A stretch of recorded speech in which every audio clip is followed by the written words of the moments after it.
Hola, mi nombre es Wendy Valdivia y el día de hoy le voy a presentar el artículo Costos de adaptación molecular al exposoma químico. Este es un enfoque en las vías metabólicas de los xenobióticos.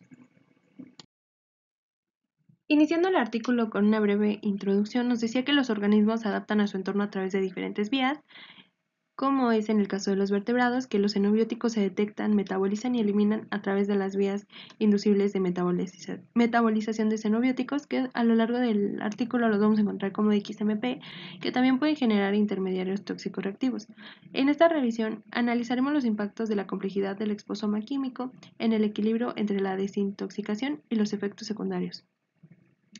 Existe una gran discrepancia entre el número limitado de proteínas involucradas en estas vías y la diversidad y la complejidad del exposoma químico.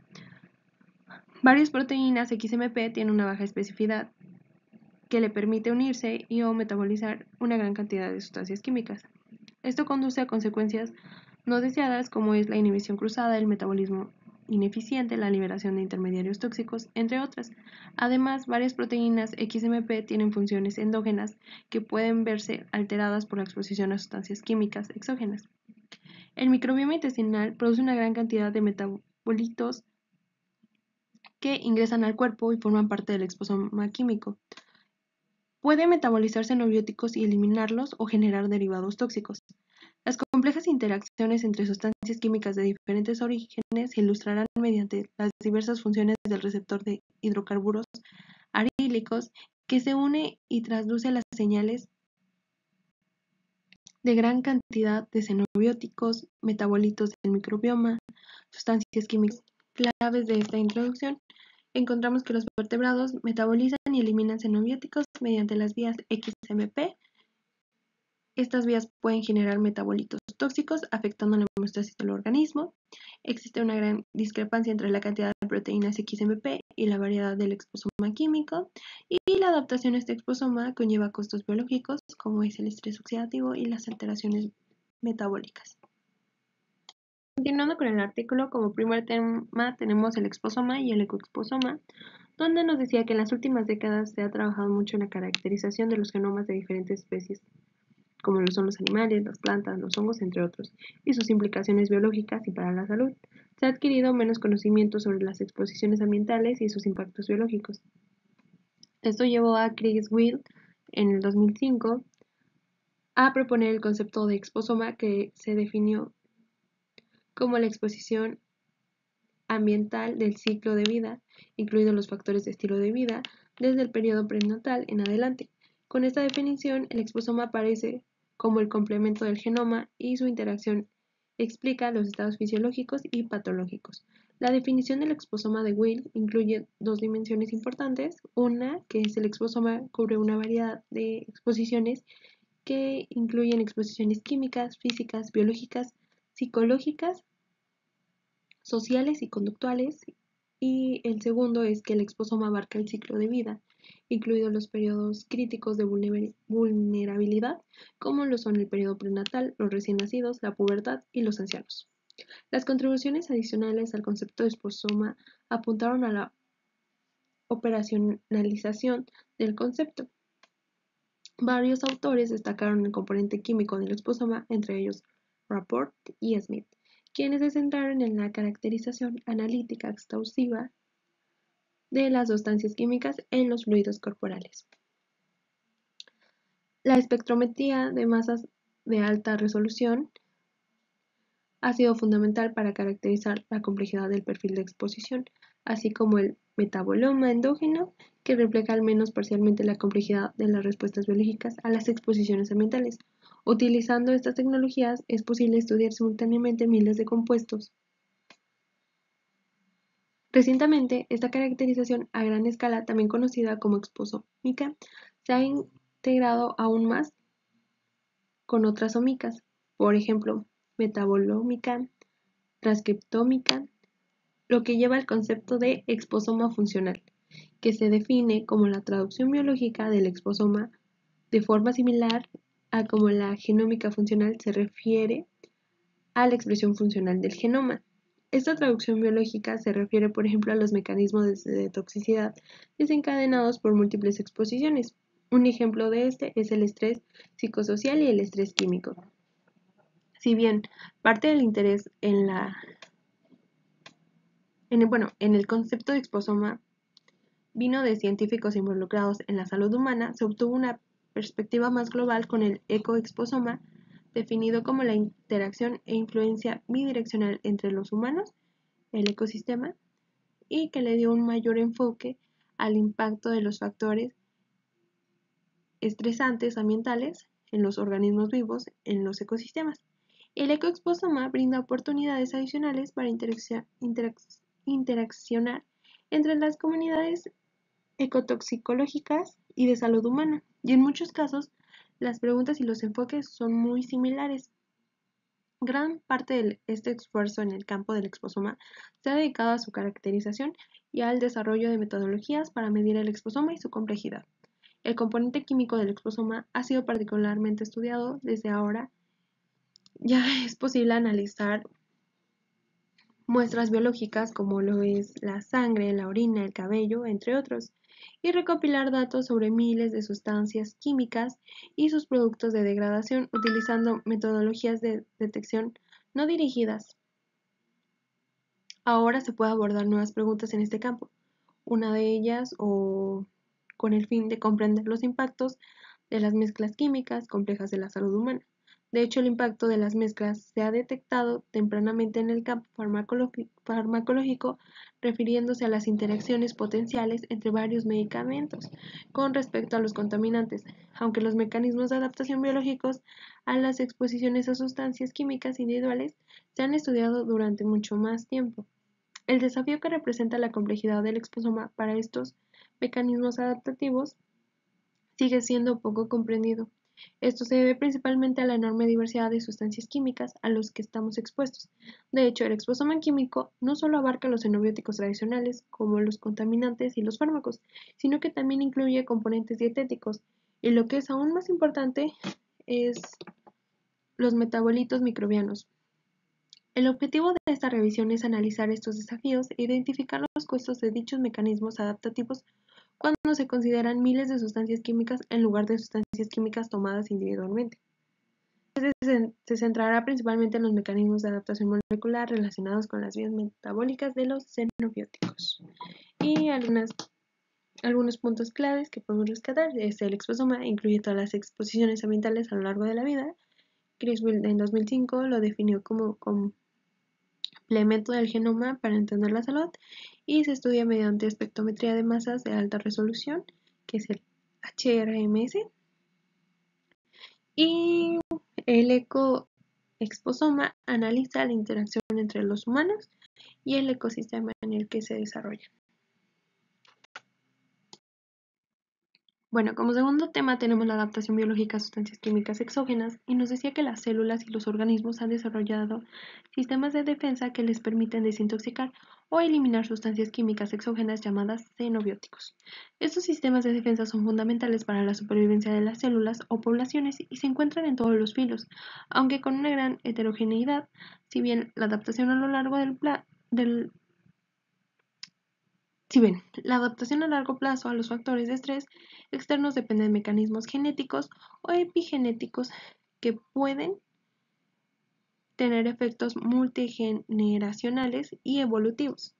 Nos centraremos aquí en la adaptación a corto plazo, que se basa en sistemas inducibles que tienden a limitar la intensidad o los efectos de esos factores estresantes. Si bien en los mamíferos, los xenobióticos o sus metabolitos se excretan por el riñón o por la bilis. Puede metabolizarse principalmente en el hígado, así como en otros órganos y en algunos casos en la microbiota intestinal. Y nos hablaba acerca de las principales vías implicadas en la respuesta a corto plazo al estrés químico, que son la eliminación inducible y la desintoxicación de xenobióticos, que se lleva a cabo mediante enzimas metabolizadoras de xenobióticos y transportadores. Las XME, que son las enzimas metabolizadoras de xenobióticos, contribuyen a la desintoxicación de xenobióticos y o al aumento de su hidrofilicidad, lo que finalmente conduce a su excreción fuera del organismo. De hecho, muchos xenobióticos son compuestos hidrófobos y pertenecerán almacenados en los tejidos grasos sin la actividad de los XME y los transportadores. Curiosamente, la mayoría de estos sistemas de defensa son inducibles y por lo tanto adaptativos, es decir, su actividad está regulada de acuerdo con el entorno químico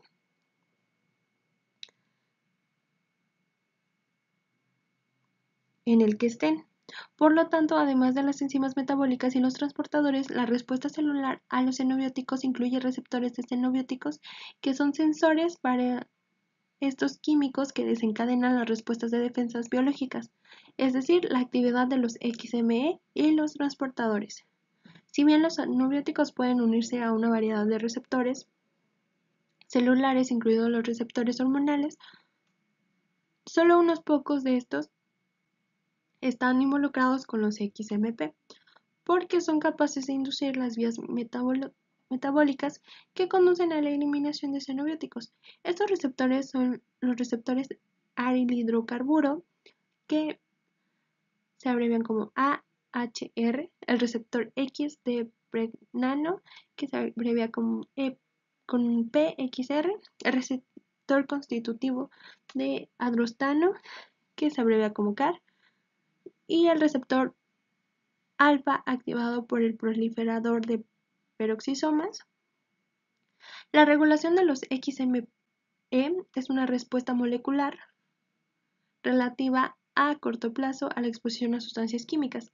Es posible que también contribuya a mecanismos de adaptación a más largo plazo que impliquen regulación epigenética, pero estos han sido menos estudiados hasta ahora y se analizarán más adelante.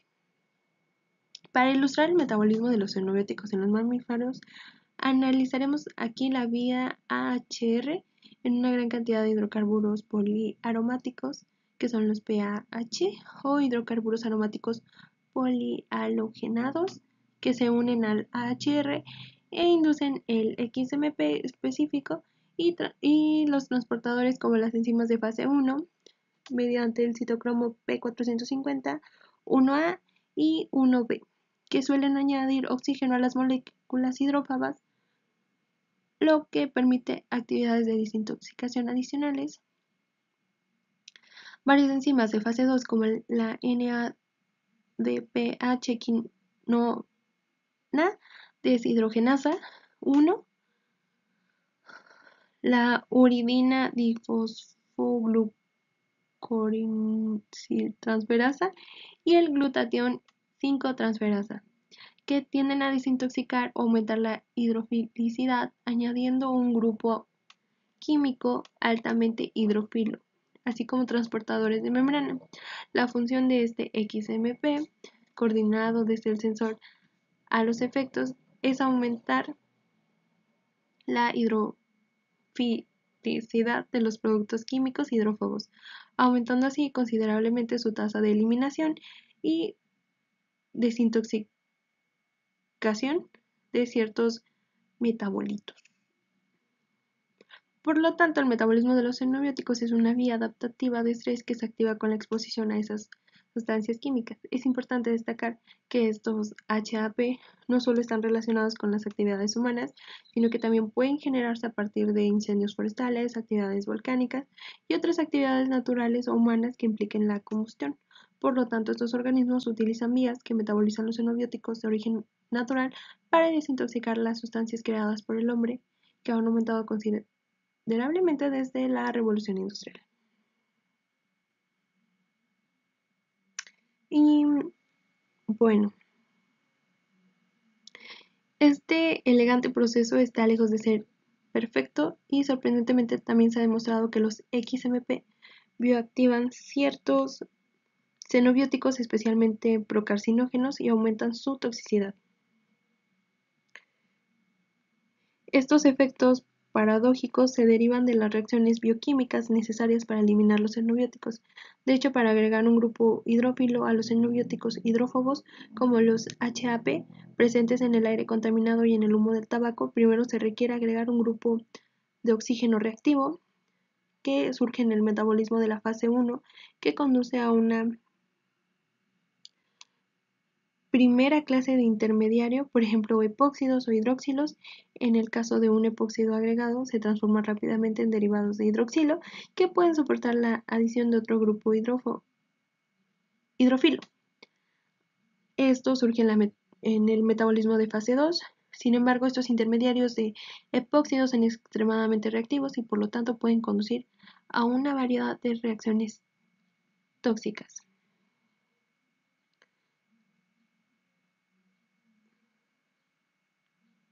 Y bueno, también nos hablaba acerca de que efectos como los aductores de ADN, metabolitos xenobióticos unidos covalentemente al ADN, que en última instancia pueden conducir a mutaciones. Además, se sabe que la actividad del citocromo P450 libera especies reactivas de oxígeno que también pueden conducir a toxicidad, como se hablará un poquito más adelante, donde también se dice que un buen equilibrio entre las diferentes enzimas de estas vías pueden limitar el riesgo de acumulación de estos intermediarios. Sin embargo, existen varias genéticas de estas enzimas que pueden resultar en concentraciones más altas de estos intermediarios y por lo tanto tener efectos nocivos en la salud. La producción de estos intermediarios reactivos como parte de los XMP ilustra los costos de adaptación molecular a la exposición a sustancias químicas xenobióticas, ya que la activación repetida de esta vía puede conducir rápidamente a una gran cantidad de sustancias químicas. Por ejemplo, en los seres humanos hay alrededor de 20 citocromos que metabolizan xenobióticos y solo unos pocos receptores de xenobióticos genuinos.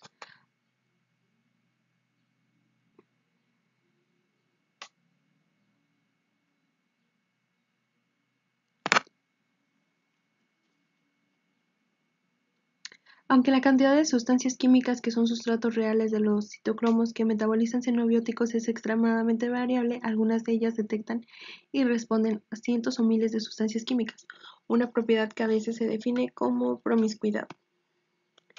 Para abordar los posibles costos de adaptación molecular al componente xenobiótico del exposoma químico, el desafío es comprender cómo tan pocas proteínas pueden detectar y responder una gran cantidad de sustancias. De hecho, esto está relacionado con la baja especificidad que se muestra en ciertas proteínas. Por ejemplo, el HR puede unirse a cientos, tal vez miles de sustancias químicas, probablemente debido a las propiedades intrínsecas de su sitio de unión al ligado. El receptor xenobiótico PXR también es altamente promiscuo. De manera similar, varios citocromos también metabolizan una gran cantidad de sustancias químicas, mientras que otros tienen un conjunto más restringido de sustratos. Es probable que la base molecular de esta baja especificidad sea estructural, ya que se ha demostrado que muchas de estas proteínas tienen grandes bolsillos flexibles de unión al ligando y experimentan cambios conformacionales inducidos por el ligando. Así, mientras que en la inmunidad adaptativa las combinaciones genéticas proporcionan diversidad biológica, en el sistema de respuestas xenobióticas la flexibilidad estructural de las proteínas puede explicar la capacidad adaptativa. Los xenobióticos no son los únicos constituyentes del componente interno del exposoma. Este último es mucho más amplio y comprende sustancias químicas del microbioma y de la dieta. Algunas de estas sustancias químicas, así como algunos metabolitos endógenos, pueden ser estructuralmente similares a los xenobióticos y también pueden ser reconocidos por las proteínas de la respuesta de los xenobióticos, en particular debido a la baja especificidad de los receptores de xenobióticos y las enzimas metabolizadoras. Esto hace que la adaptación del exposoma químico sea aún más compleja, ya que las sustancias químicas compiten por los mismos sitios de unión, lo que conduce a varios tipos de interacción sinérgica, aditiva, antagonismo, que pueden desencadenar efectos tóxicos no deseados en el organismo. Y bueno, aquí unos puntos rescatables es que en la adaptación biológica a xenobióticos, los mecanismos de eliminación de xenobióticos inician en la fase 1, que es la oxidación por el citocromo P450, la fase 2, que es la conjugación con grupos hidrofílicos para facilitar su excreción del organismo, la fase 3, que son los transportadores de metabolitos fuera de la célula. Los receptores claves en este proceso son el HR, PXR, el CAR y el PPAR alfa. Estos sistemas pueden fallar si hay sobrecarga de sustancias químicas, lo que genera un efecto adverso en el organismo.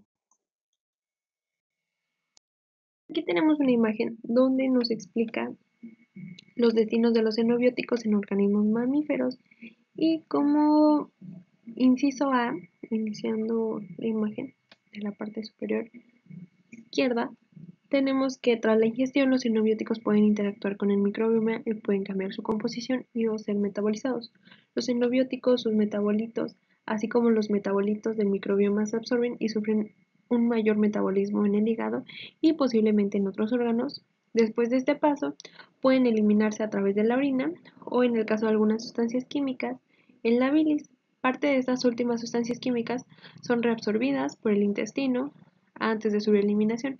Algunos xenobióticos o sus metabolitos o metabolitos microbianos pueden provocar toxicidad en diferentes órganos y tejidos. En el inciso B tenemos las vías de metabolización de xenobióticos que constan de diferentes fases. La fase número 1 está compuesta principalmente por el citocromo P450 y consiste en añadir oxígeno reactivo a sustancias químicas, mayoritariamente hidrófobas. La fase 2 consta de una variedad de reacciones enzimáticas y conduce a la desintoxicación o a la adición de un grupo altamente hidrofílico, como puede ser un aminoácido, glucosa, entre otros, aumentando así la solubilidad en agua del metabolito xenobiótico. Este último se transporta a través de la membrana plasmática, esto a través de la fase 3, circula en la sangre y se excreta en el riñón. Una excreción alternativa es a través de la bilis. Por ello es importante destacar que algunos intermediarios posteriores a la catálisis del citocromo P450 son extremadamente reactivos con el ADN y las proteínas y pueden causar toxicidad. Además, la actividad del citocromo P450 conduce a la liberación de especies reactivas de oxígeno que también pueden ser tóxicas. Por lo tanto, la vía de desintoxicación también puede conducir a cierto grado de toxicidad, en particular durante la exposición crónica a xenobióticos.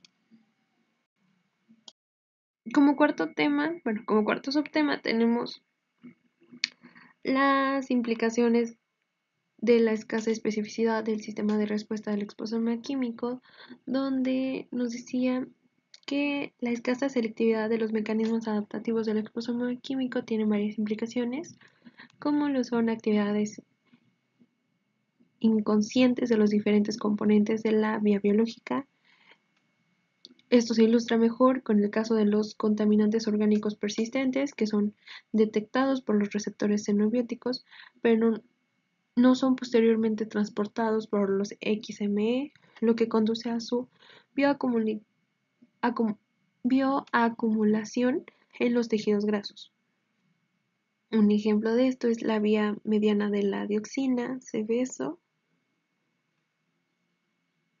también llamada 2,3,7,8 tetraclorodibenzo P-dioxina o TCDD. En el cuerpo humano supera los 7 años, la TCDD se une y activa el AHR, pero no es metabolizada por las enzimas inducidas por la familia de los citocromo P450. De hecho, los sistemas biológicos normalmente no son capaces de romper los enlaces halógeno-carbono, por lo tanto la vía se activa, pero es ineficiente para la eliminación del xenobiótico. Entonces puede metabolizar otras moléculas a una velocidad mayor y conducir al estrés oxidativo. Este es el caso de varios compuestos halogenados que tienden a ser persistentes en los seres humanos.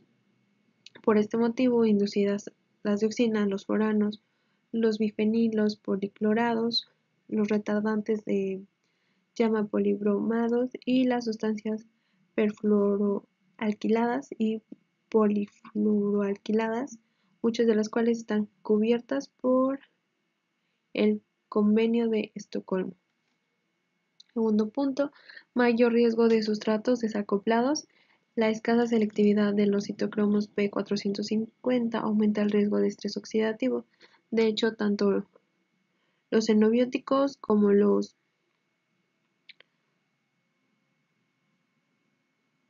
oxígenos, son sustratos de los citocromos. Para que se produzca la reacción enzimática se necesita oxígeno, se activa en un radical libre que reacciona con el xenobiótico. En algunos casos, este último no está bien posicionado para ser oxidado y tanto el sustrato no modificado como las especies reactivas del oxígeno libres se liberan en el medio. Estos sustratos xenobióticos se denominan sustratos desacoplados. La existencia de un gran número de sustratos xenobióticos para los citocromos aumenta el riesgo de un posicionamiento inadecuado en el sitio activo, por lo tanto, de desacoplamiento de una mayor liberación de especies reactivas de oxígeno. Esto puede dar lugar a resultados tóxicos. Otro punto son los efectos inhibitorios. Si bien el TCDD no es metabolizado fácilmente por los citocromos P450, puede unirse a algunos de ellos con alta afinidad, como es el citocromo 1A2, lo que conduce a la competencia con otros posibles sustratos. Esto es particularmente relevante ya que el organismo siempre está expuesto a mezclas complejas que sí pueden generar competencia, pero se ve agravada por las actividades inhibidoras puras de ciertas sustancias como la dioxina. Como otro punto tenemos el metabolismo no intencional de sustancias endógenas. La escasa especificidad de algunos componentes de la vía metabólica de los xenobióticos es tal que los compuestos endógenos con similitud estructural también pueden unirse a estas enzimas y ser metabolizadas. Este puede ser el caso del estradiol, que se metaboliza por el citocromo 1B1 en compuestos catecol genotóxicos, lo que también conduce a una disminución de los niveles hormonales interactuando con los xenobióticos, es decir, su promiscuidad y escasa selectividad, que son importantes para sus funciones, también son responsables de los efectos secundarios que pueden provocar toxicidad a largo plazo.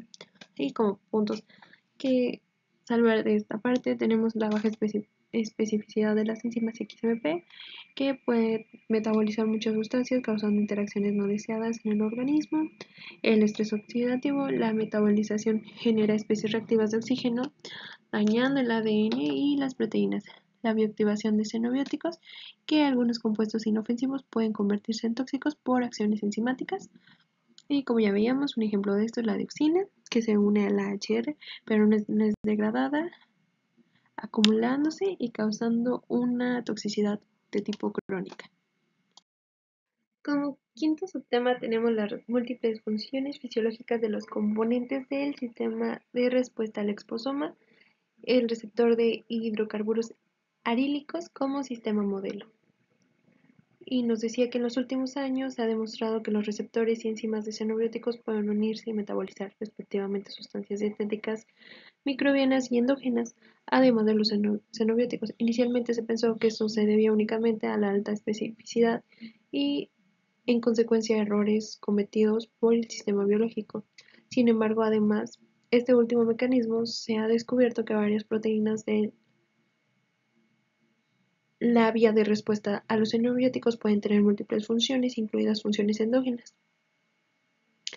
En este caso lo veremos con el AHR. La evidencia más sorprendente de que el AHR tiene otras funciones además de detectar xenobióticos proviene de estudios. Un estudio hablaba acerca de los ratones.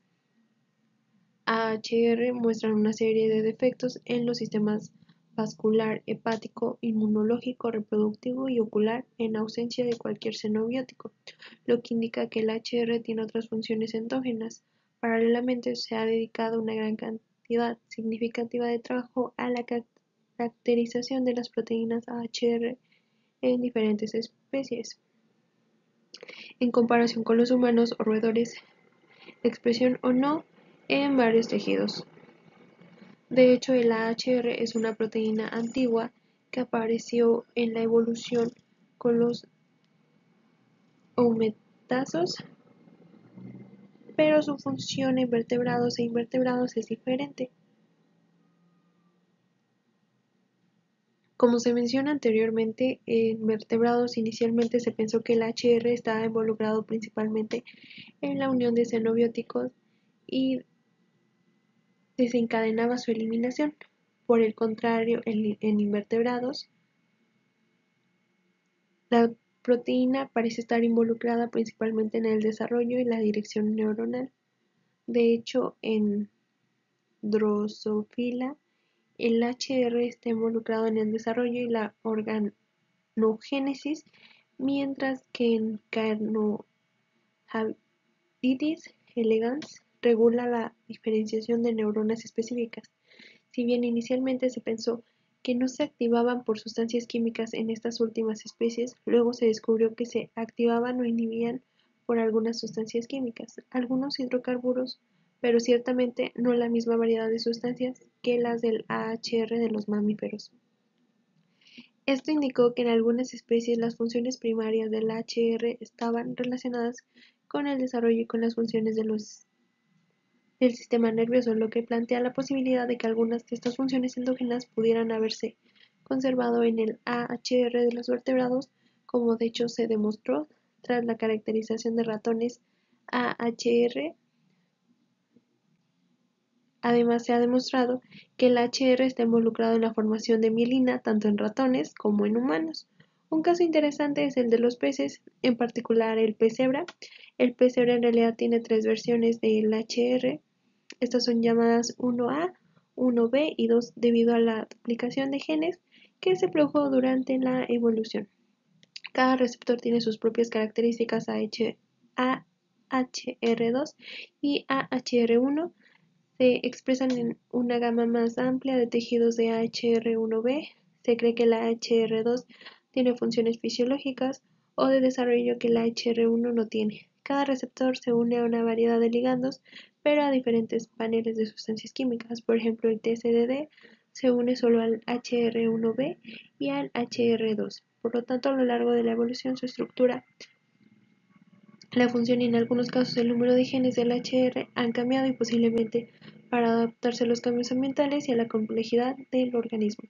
Además, otros estudios indicaron que muchas sustancias microbianas dietéticas y endógenas eran capaces de unirse al HR de vertebrados, lo que nuevamente sugiere una variedad de funciones.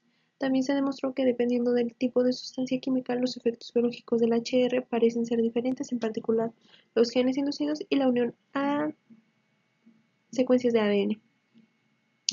Varios laboratorios han intentado resolver la estructura del dominio de unión del ligando del HR utilizando cristalografía de rayos X, pero fracasaron, probablemente debido a la alta flexibilidad de la proteína.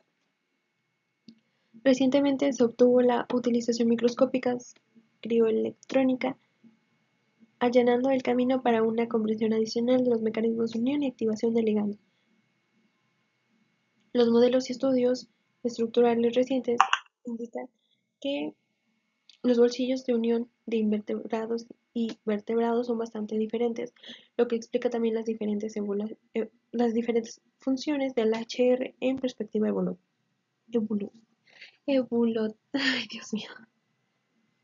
evolutiva. Una función llamada del HR es su participación en la regulación inmunitaria en mamíferos y su presencia en diferentes células inmunes. Curiosamente, el HR1 se presenta en los linfocitos intestinales y parece estar involucrado tanto en la tolerancia inmunitaria de ciertas bacterias de la microbiota como en la toxicidad de especies microbianas. Otra función está relacionada con el metabolismo del triptófano, ya que muchos metabolitos de este aminoácido se unen a la HR y puede tener un efecto sobre la supervivencia celular, así como otras funciones celulares. Y bueno, debido a sus múltiples funciones, recientemente se ha sugerido que el HR representa un receptor de exposoma. Es importante destacar que otros receptores xenobióticos también se unen a metabolitos xenobióticos y endógenos. Este es el caso del PXR, que se une a los ácidos biliares y además da una variedad de xenobióticos. Las consecuencias de que un receptor tenga múltiples funciones son diversas. Por ejemplo, si el HR se une a la dioxina, no podrá unirse a sustancias microbianas o endógenas. Por lo tanto, la dioxina no solo desencadenaría la vía de respuesta xenobiótica, sino que también inhibiría otras vías que involucran a este receptor. La inhibición de los efectos fisiológicos del HR se amplía por la inducción de su receptor AHRR, que regula aún más la actividad del receptor. En conclusión, a este punto, el hecho de que algunas proteínas de la vía de respuesta del exposoma químico muestren múltiples funciones puede conducir a competir con un proceso fisiológico y una toxicidad. Como puntos a rescatar, tenemos que la HR detecta y metaboliza xenobióticos, pero también participa en procesos fisiológicos esenciales. El punto se une a hidrocarburos aromáticos policíclicos, dioxinas y compuestos dietéticos. Regula genes como el CYP1A1 y el CYP1B1 involucrados en la eliminación de xenobióticos. Su activación prolongada puede inducir inflamación, estrés oxidativo y enfermedades metabólicas.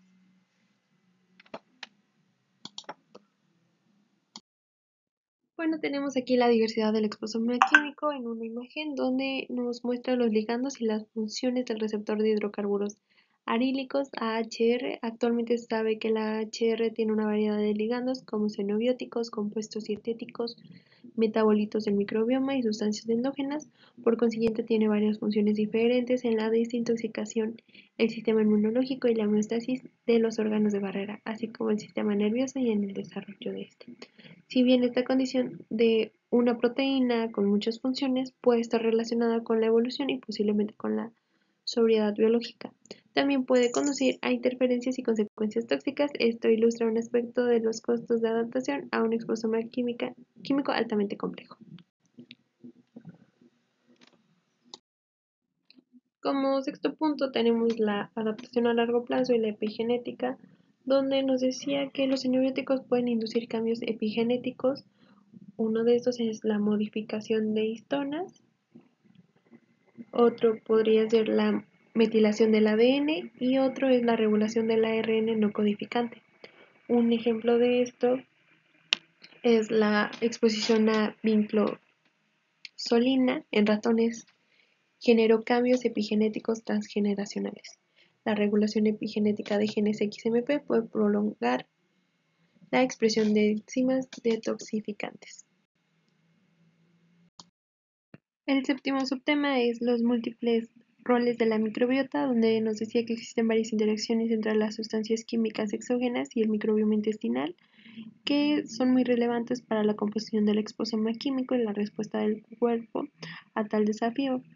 La mayoría de los estudios en este campo se han centrado en los efectos sobre la salud de las alteraciones de la composición de la OGM tras la exposición a fármacos o en menor medida a contaminantes. Un enfoque alternativo es preguntarse si los OGM desempeñan un papel en la respuesta al exposoma químico y qué costo implica este. Como puntos a rescatar de este tema, se decía que el microbioma intestinal metaboliza xenobióticos modulando su toxicidad. Este puede transformar sustancias químicas en metabolitos beneficiosos o peligrosos. Un ejemplo de esto es la melamina, que es convertida por el microbioma en compuestos altamente tóxicos que pueden generar daño en los riñones. Y otro de estos es que la biología del HR ha descubierto vínculos interesantes entre el sistema de respuesta a los xenobióticos y el GM y el sistema inmunológico. De hecho, además de sus funciones en la detección de los xenobióticos y el desencadenamiento de las respuestas adaptativas, se ha demostrado que el HR se expresa en los ganglios linfáticos del tracto digestivo y tiene la capacidad de detectar metabolitos microbianos, por lo tanto desempeña un papel en la tolerancia inmunológica de las bacterias presentes en el GM. Varios ligandos derivados del microbioma del HR están implicados en dicha función, incluidos los metabolitos bacterianos del triptófano y los factores de virulencia bacterianos como la fenacina. La función del HR en la homeostasis del GM ha demostrado ser crítica para la patogénesis de enfermedades como las enfermedades metabólicas y las enfermedades autoinmunes. Claramente, los múltiples roles del HR en la detección de los xenobióticos, en la homeostasis de la microbiota intestinal y en funciones endógenas pueden conducir a interferencias entre las funciones y por lo tanto tener en el organismo resultados tóxicos. En esta área del artículo tenemos estas conclusiones donde nos hablaba que la adaptación a la exposoma química implica costos biológicos y efectos secundarios. El microbioma es clave en la metabolización de xenobióticos, pero su impacto aún no se comprende completamente. La regulación epigenética puede permitir una adaptación a largo plazo, pero con posibles consecuencias que son negativas para la salud. Y se necesita más investigaciones sobre los efectos combinados de múltiples exposiciones y su impacto en la salud humana. Y esto sería todo. Muchas gracias.